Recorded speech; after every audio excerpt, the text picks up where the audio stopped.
Bien, 7 de la mañana con 17 minutos y les cuento que ya se encuentra camino a Israel el avión humanitario que traerá de regreso al país a los compatriotas que se encuentran en la zona de enfrentamiento entre Israel y Palestina. La mala noticia de la jornada fue que se confirmó la desaparición de una chilena quien viviría en un sector cercano a la Franja de Gaza. Este avión de la Fuerza Aérea de Chile que va a traer a aproximadamente un poquito más de 100 compatriotas. Se llegó a hablar incluso, en Israel hay 10.000 chilenos residentes, cerca de 10.000 chilenos residentes, pero se hablaba entre 100 a 200 chilenos que habrían estado como turistas ahí en Israel. Entonces, este es el primer vuelo, pero las autoridades han señalado que no descartan un segundo y hasta un tercer vuelo, porque la capacidad que tiene este avión la capacidad de pasajeros que tiene es de alrededor de 100 personas, más unos 20 tripulantes que tendría este vuelo entre pilotos, médicos, representantes de la Cancillería.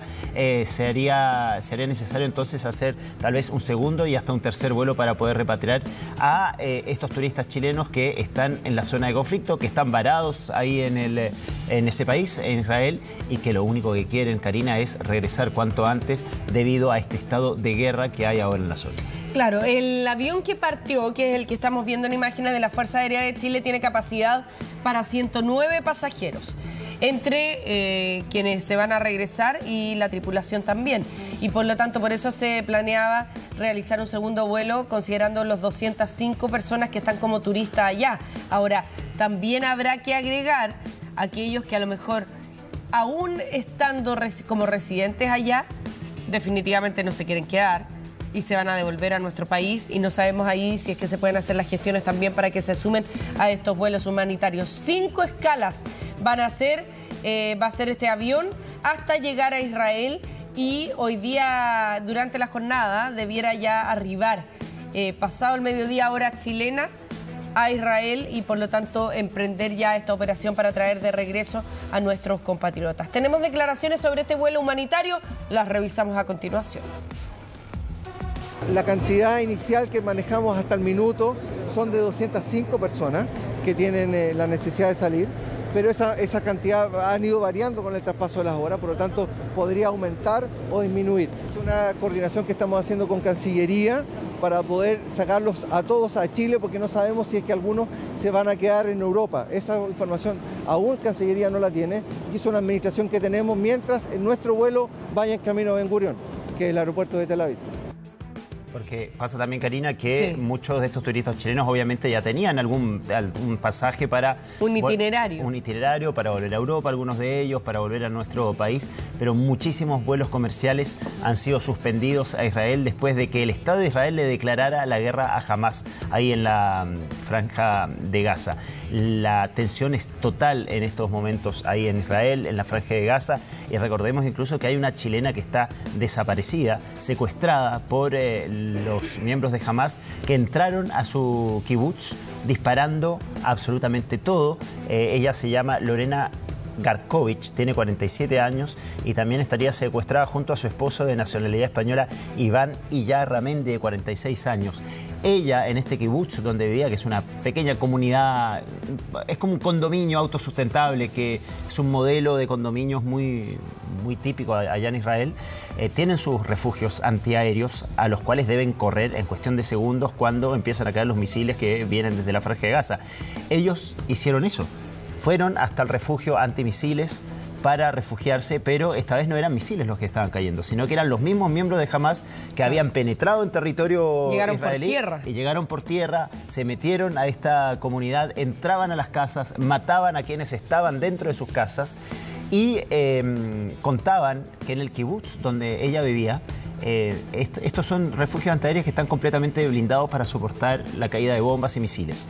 Y contaban que los miembros de Hamás que entraban a los kibutz, al no poder abrir estos refugios antiaéreos, muchas veces los quemaban con sus integrantes, con los habitantes de ese kibutz en su interior. Escenas realmente dramáticas las que vivieron personas que vivían en estas pequeñas comunidades, como esta chilena que finalmente no estaría muerta, sino que secuestrada por los miembros de Hamas.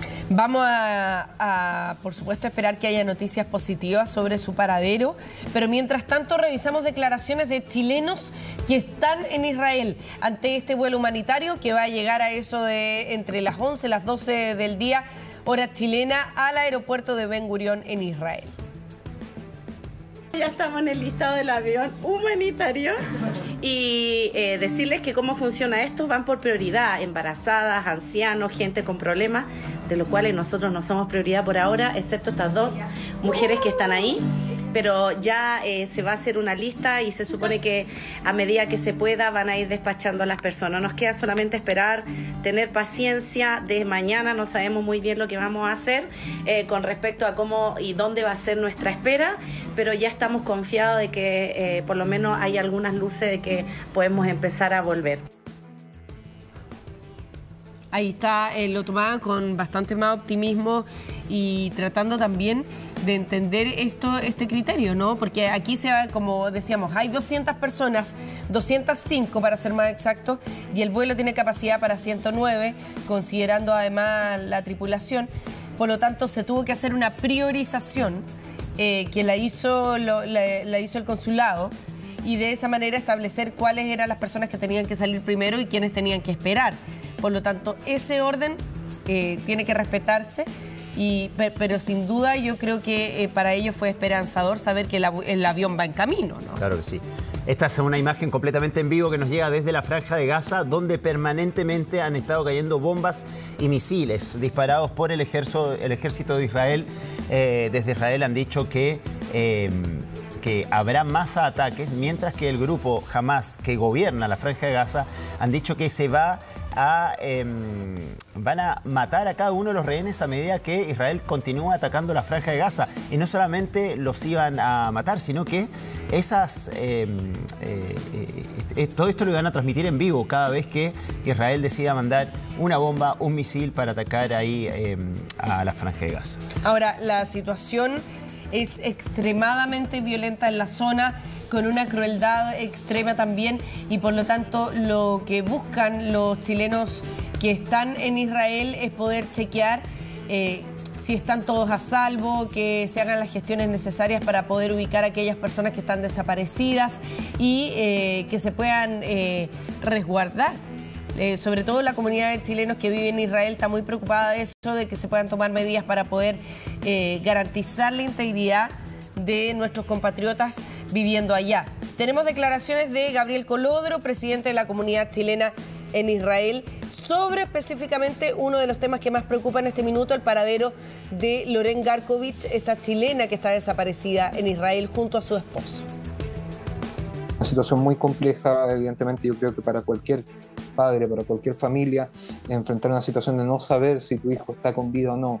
Loren fue secuestrada desde su casa, todas las señales indican así. El mensaje que se quiere transmitir es al gobierno de Chile de hacer todos los esfuerzos a través de los foros internacionales, no solamente para exigir la liberación de Loren y de su esposo, sino que para pedirle por lo menos a la Cruz Roja Internacional que logre intervenir para obtener el estado físico de las víctimas que han sido secuestradas. Según la agencia Reuters, Karina, ha habido negociaciones entre Israel y Hamas para la liberación de algunos rehenes, personas que han sido secuestradas después de todo lo ocurrido hace 2 días atrás ahí en el sur de Israel, sobre todo para que liberen a mujeres y niños. Ahora bien, generalmente estos secuestros se dan como moneda de cambio, donde Hamas también exige la liberación de palestinos que están detenidos en las cárceles de Israel. Según Reuters, hay negociaciones de ese tipo, pero no sabemos si van a llegar a un buen fin. Estamos a esta hora con Guido Larsson, analista internacional y director del Instituto de Humanidades de la Universidad del Desarrollo, para conversar sobre esta guerra, lamentablemente, que nos ha sorprendido a todos. Guido, ¿cómo estás? Buenos días. Hola, Guido, ¿qué tal? Hola, buenos días. Gracias por la invitación. Guido, lo primero, ¿qué proyecciones puede haber de una escalada mucho mayor en términos de que aquí se vayan sumando apoyos internacionales a ambos sectores y esto se transforme directamente en un conflicto fuera de control? Bueno, hoy día el conflicto tiene probabilidad de escalada en dos dimensiones distintas. Una es la dimensión del frente de la guerra, donde efectivamente yo creo que hay una alta proporción de que teniendo el frente abierto en el lado sur, también en el lado norte, pueda eventualmente abrirse un tercer frente en Cisjordania. Eso es una probabilidad y que hay que evaluar con mucha seriedad.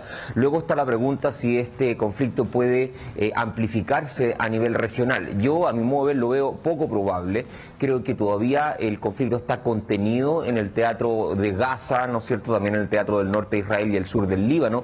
Veo muy difícil de que un actor como, por ejemplo, Irán o incluso Siria puedan involucrarse, pero una cosa que es importante entender, todas estas evaluaciones son evaluaciones probabilísticas, no quiere decir de que, como bien lo insinúas tú, cayendo en una espiral de descontrol, tomando errores no forzados, generando una mecánica que no es posible anticipar, pueda eventualmente un conflicto contenido ampliarse a nivel regional, pero creo yo que hoy día no están dadas las circunstancias para hacer esa afirmación. ¿Cuál es, Guido, hola, Roberto, te saludo por acá. ¿Cuál es, podría ser el objetivo final que tiene Israel en esta incursión militar? Hay 300.000 reservistas del ejército de Israel movilizados, hay un asedio total a la franja de Gaza que, para explicarle a quienes nos están viendo, es una pequeña franja, como dice el nombre, pequeña franja de tierra entre Israel y el mar Mediterráneo, donde viven poquito más de 2 millones de palestinos. Y ya Israel anunció y le pidió a la población civil de la franja de Gaza que evacúe la zona porque van a haber ataques reiterados. Lo estábamos viendo esta mañana como todavía caían misiles ahí en infraestructura de la franja de Gaza.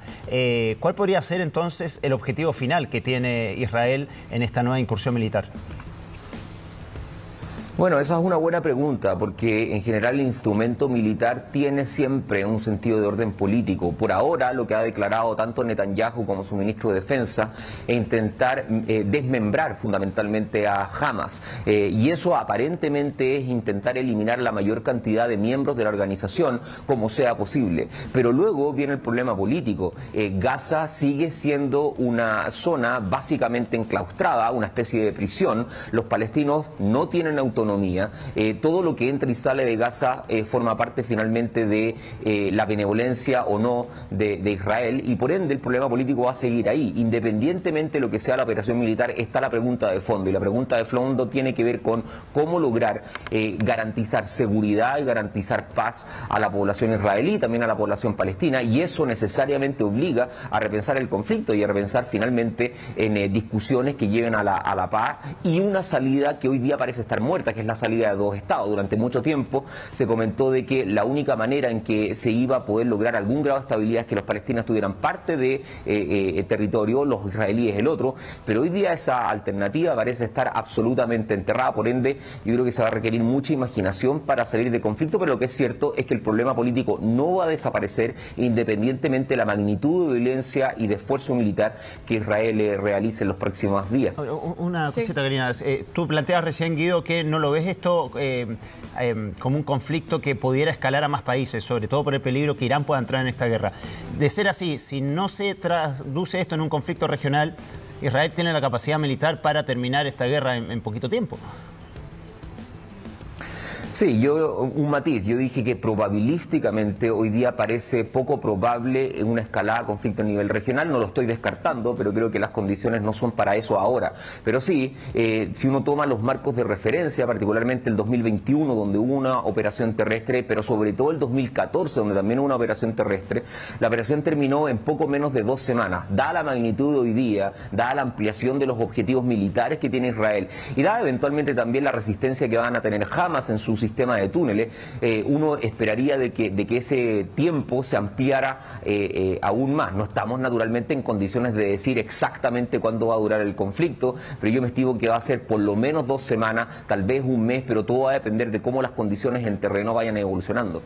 Guido, 2 preguntas en una. Dado lo que tú estabas comentando aquí, yo creo que hay un antes y un después luego de la guerra entre Rusia y Ucrania, donde también se pensaba, ¿te acuerdas?, en una guerra relámpago, así lo definía Vladimir Putin, súper confiado al comienzo, y llevamos más de un año, cerca de 1 año y medio en esa guerra. Ahora, ¿Qué tanto es el poderío que tiene Hamas? Y en términos del apoyo económico que ha recibido y de un poderío que a lo mejor no se haya dimensionado realmente, dada el tipo de operación que llevaron a cabo y de la prolijidad con que fueron preparados cada uno de los detalles para poder atacar. Y por otro lado, ¿por qué se hace este ataque por vía terrestre? ¿Por qué es un conflicto donde ellos buscan atentar contra la vida de las personas? Porque habitualmente no estábamos quizás más acostumbrados a conflictos donde se disputaran territorios, pero aquí pareciera ser que el objetivo es asesinar personas, ¿no?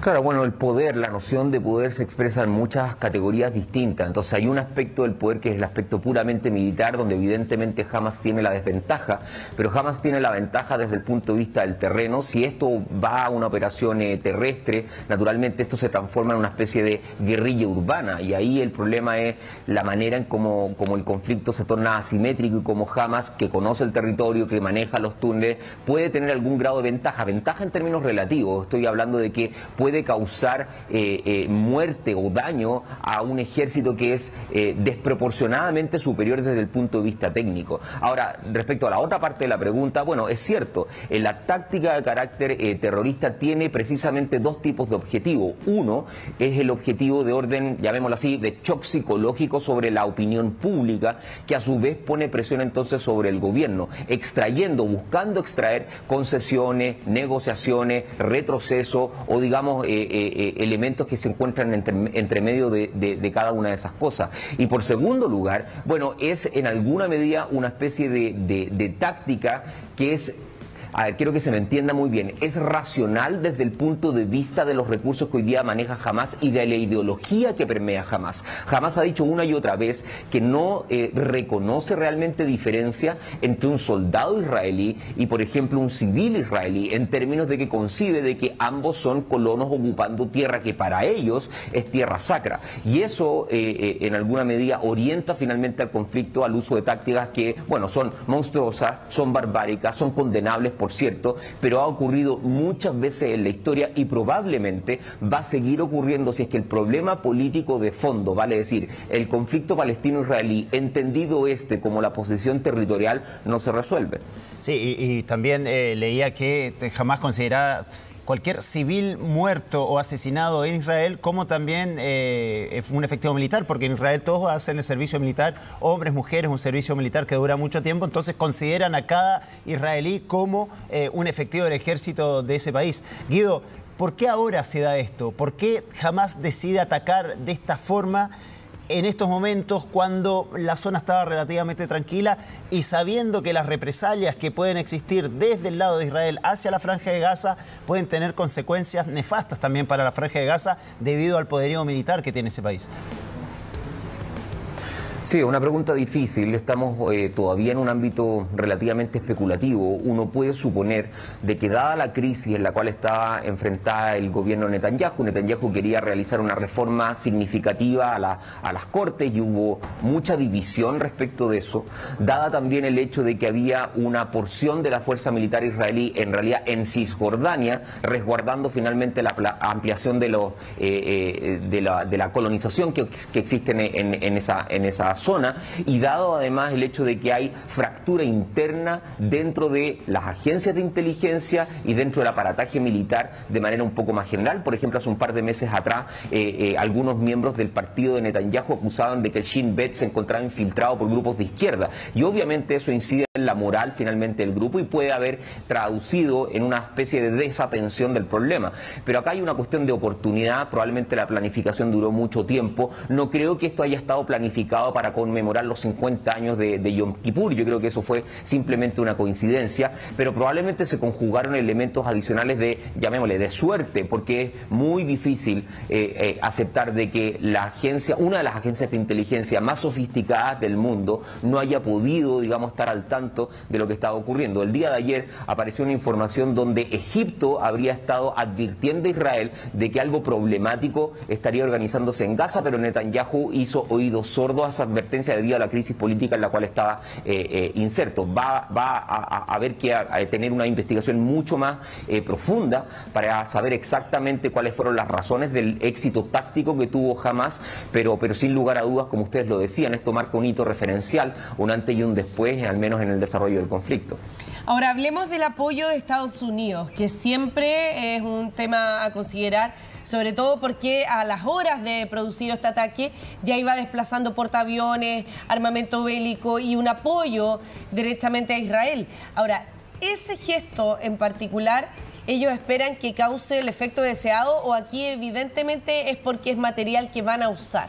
O sea, lo que quiero preguntar en el fondo es si se divide en dos partes. Si hay una parte que es el solo gesto de trasladar material bélico y anunciar apoyo, y luego viene y se tendría que evaluar más profundamente si es que Estados Unidos va a actuar, o directamente significa que Estados Unidos va a actuar en las próximas horas. Mira, en mi opinión, yo creo que la posibilidad de que Estados Unidos se involucre militarmente en el conflicto es prácticamente cero. Yo creo que no hay apoyo ni de la opinión pública, ni tampoco del establishment político para abrir un frente en un periodo además crítico, porque están a un año más o menos de las elecciones en ese país. Por otro lado, es cierto, acá hay una especie de gesto simbólico de trasladar visiblemente a los buques, ¿no es cierto?, de Estados Unidos, pero yo creo que con la intención de inhibir la posibilidad de que esto escale por decisiones que no vienen de Israel, sino que por terceros actores, tal vez Siria o tal vez Irán. Biden ha dicho de que va a seguir comprometiendo esfuerzo o apoyo, pero yo me lo imagino más bien en apoyo de orden material o apoyo de orden económico, pero en ningún caso presencia militar norteamericana en la región, porque creo que además Estados Unidos calcula que si eso efectivamente ocurre, ahí sí las probabilidades de que el conflicto contenido estalle a nivel regional se hacen mucho mayores. Sí, hay voces también que desde Israel o desde la comunidad internacional, Guido, señalan que hay que tener mucho ojo al conflicto porque podríamos estar hablando de crímenes de guerra en relación al asedio que hay en la Franja de Gaza ahora, por ejemplo, con los suministros de agua, electricidad cortados. Se especula también que los mismos hospitales de la Franja de Gaza, donde hay muchos heridos, no están pudiendo funcionar con normalidad debido al corte de suministro de servicios básicos. Entonces, ¿cuál es el margen de acción que tiene Israel en este sentido? Porque ha habido ataques, por lo que han dicho desde Israel, a establecimientos o construcciones que tienen relación con Hamas, pero también por este asedio y este corte de suministros también hay mucha población civil que la está pasando muy, muy mal. Entonces, ¿qué margen de acción tiene Israel para cruzar esa delgada línea entre el ataque a Hamas y el hecho de que la población civil pueda verse realmente afectada?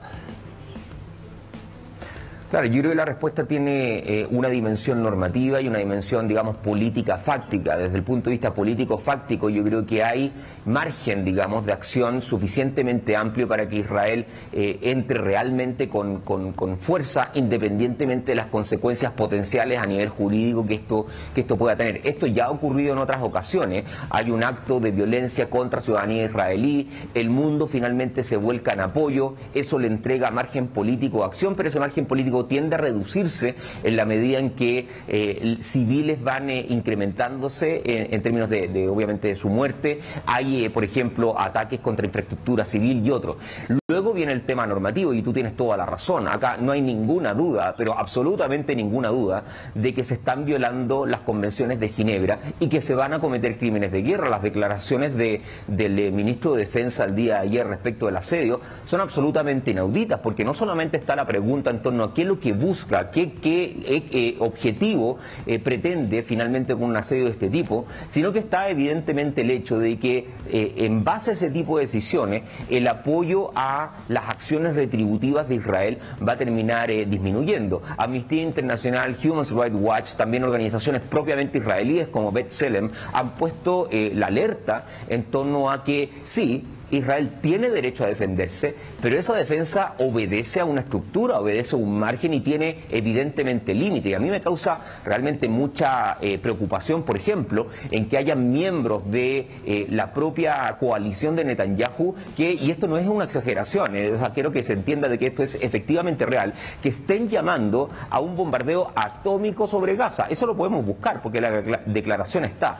Talit Gislit es la política que realizó esta declaración. Y por ende, desde el punto de vista retórico, desde el punto de vista del instrumento militar y desde el punto de vista de las operaciones que están dándose en terreno, todo esto llama finalmente a que va a haber un derramamiento de sangre de civiles inocentes y que algunos de esos actos probablemente van a equivaler a crímenes de guerra. Y esa es, creo yo, gran parte de la tragedia. Finalmente son los civiles los que en último término están experimentando el dolor, el sufrimiento y la barbarie de un conflicto de este tipo. Guido, ¿qué pasa con las organizaciones internacionales de las que siempre se espera que puedan hacer algún tipo de gestión para tratar de aminorar conflictos, pero lamentablemente en el último tiempo han quedado en cuanto a sus declaraciones un tanto al debe? Estamos hablando de Naciones Unidas, de la OTAN, con organizaciones de países que muchas veces tienen resoluciones de carácter simbólico, pero con poca efectividad en términos de obligar a los estados a realmente hacer un gesto por la paz. ¿Qué pasa en este conflicto en particular? ¿Tienen alguna relevancia o quedan absolutamente al debe en este tipo de situaciones tan violentas? Mira, yo creo que la respuesta es un tanto mixta. Si uno va, por ejemplo, a la operación del 2014, me parece de que fue la presión internacional dentro del marco de Naciones Unidas lo que finalmente hace de que Israel salga de Gaza y finalmente se generen condiciones para permitir al menos un alto al fuego. Si uno revisa los últimos, digamos, 10 años, en general la paz no ha venido de organismos internacionales. Los altos al fuego, los intentos de paz han venido de esfuerzos trilaterales, llamémoslo así, por parte de terceros actores, ya sea por Doha, ya sea por los Emiratos Árabes, ya sea incluso por Egipto, que puede eventualmente mediar. Probablemente ustedes recuerdan de que los grandes procesos de paz que ha estado involucrado el conflicto, por ejemplo, los acuerdos de Camp David del año 78 y 79, fueron mediados por Egipto. Los acuerdos de Oslo del año 93-94 fueron mediados por Noruega. Incluso no hace mucho tiempo atrás, Brasil tenía la intención de ser un actor que intente mediar. Y esto porque aparentemente desde la perspectiva de Palestina y la perspectiva de Israel, los organismos se encuentran, llamémosle así, contaminados ideológicamente, ya sea por la influencia de los Estados Unidos, ya sea por la influencia de los países no alineados, etcétera, y eso hace muy difícil que un organismo en su totalidad, una entidad colectiva, permita finalmente resolver el conflicto. Yo creo que si es que viene un alto al fuego en los próximos días, ese alto al fuego va a ser mediado por algún tipo de estado de carácter regional. Estoy pensando tal vez en Qatar, eventualmente los Emiratos Árabes, incluso podría ser también Jordania, que sirva finalmente de enlace para Hamas, para Israel, y que eso detenga el alto al fuego. Pero como yo he repetido constantemente en esta entrevista, eso no va a eliminar el problema. El problema es mucho más de fondo, requiere negociaciones más serias, porque si no, este circuito y este círculo vicioso de violencia y contraviolencia va a seguir repitiéndose en el tiempo. Sí, pues y así lleva ya más de 150 años y por lo tanto es muy difícil también esperar que esto vaya a ocurrir pronto, ¿no? Sabemos que lamentablemente estas son negociaciones de largo aliento. Guido Larsson, muchas gracias por haber estado con nosotros esta mañana en Chilevisión Noticias. Que tenga un buen día. Gracias, Guido. Buen día a ustedes.